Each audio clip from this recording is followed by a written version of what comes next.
De voetjes gingen vrijdag van de vloer, want de groepen 5 van de Petersbandenschool, Kruutwis, Koningshof en de Klimboom gingen de strijd aan tijdens het stijldanskampioenschap. Nou, dit hebben we al een aantal jaar geleden hebben we dit al eens een keer eerder gedaan. Maar we willen juist de kinderen samen laten dansen, want de dansen is eigenlijk tegenwoordig allemaal alleen. En we willen laten zien dat samen dansen, dat ook heel leuk kan zijn.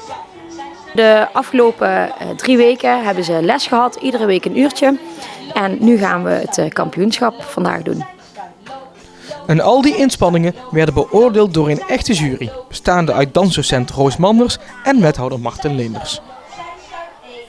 En waar ga je op letten? Uiteraard natuurlijk op wie het mooiste, wie het beste kan dansen en wie daar het meest vriendelijk bij kijkt. Ik hoor dat je de openingsdans gaat doen. Heb je thuis geoefend? Ik ben 40 jaar geleden hier zelf begonnen met dansles. Dat heb ik denk ik een jaar of 15 volgehouden, dus ik denk dat ik nog wel een beetje kan dansen. Waarom is dit belangrijk?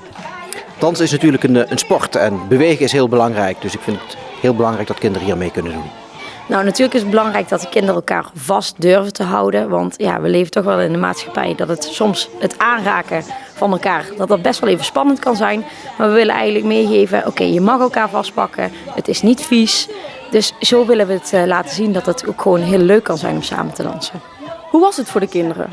Nou ja, het is wel even wennen natuurlijk, want ze raken elkaar eigenlijk bijna nooit aan. Maar in de eerste les moesten we elkaar de handen vasthouden. Tweede les in de danshouding. En dan zie je al naarmate eigenlijk dat we het vaker hebben gedaan, dat het eigenlijk ook gewoon wordt. En dat het gewoon erbij hoort.